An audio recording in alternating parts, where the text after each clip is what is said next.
మనము జిల్లాలో 752 పోలింగ్ స్టేషన్స్లో ఈ వెబ్కాస్టింగ్ ప్రక్రియ, ఈ సమస్యాత్మక పోలింగ్ స్టేషన్స్తో పాటు మిగిలిన పోలింగ్ స్టేషన్స్ కూడా గుర్తించి వీటిలో కూడా వెబ్కాస్టింగ్ పెట్టి పోలింగ్ ప్రక్రియ అనేది గమనించి ఎక్కడ కూడా ఎటువంటి అవాంఛనీయ సంఘటన జరగకుండా అన్ని చర్యలు తీసుకోవడం జరుగుతుంది.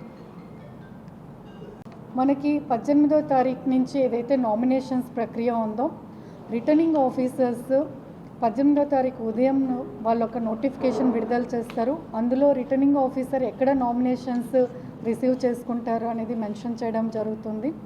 పార్లమెంటుకి సంబంధించి కలెక్టర్ చేంబర్లో, కలెక్టరేట్లో నామినేషన్స్ స్వీకరించబడతాయి. రాజమండ్రి రూరల్ కాన్స్టిట్యున్సీకి సంబంధించి కలెక్టరేట్లో జాయింట్ కలెక్టర్ చేంబర్లో నామినేషన్స్ స్వీకరిస్తారు. రాజమండ్రి సిటీ కాన్స్టిట్యున్సీకి సంబంధించి మున్సిపల్ కమిషనర్ ఆఫీస్లో, ఆర్ఓ చేంబర్లో నామినేషన్స్ స్వీకరించడం జరుగుతుంది. రాజానగరం నియోజకవర్గంలో ఎంపీడీఓ ఆఫీస్లో మనకి నామినేషన్స్ స్వీకరించడం జరుగుతుంది.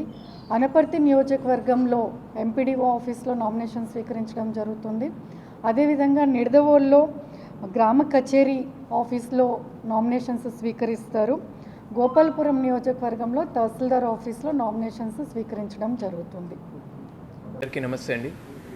సో మనకు అందరికీ తెలిసినట్టు మార్చ్ 16th నుంచి షెడ్యూల్ అనౌన్స్ చేసినప్పటికీ సో మన ఎలక్షన్ రిలేటెడ్ ప్రిపరేషన్ అనేది డిసెంబర్ 25th నుంచి ఎలక్షన్ కమిషన్ విజిట్ అయినప్పటి నుంచి కూడా మనం స్టార్ట్ చేయడం జరిగింది. సో అప్పటి నుంచి టిల్ డేట్ సో 6006 మెంబర్స్ని మనము బైండ్ ఓవర్ చేసి ఉన్నాము. సో దీంట్లో 6006 members 6006 so till date bind over చేయడం జరిగింది.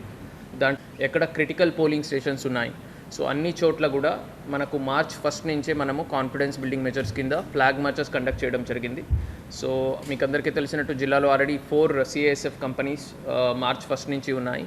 So in addition to that will be getting another 4 more companies by May 1st. So ఈ ఫ్లాగ్ మార్చెస్ కంటిన్యూ అవుతున్నాయి and it will continue further.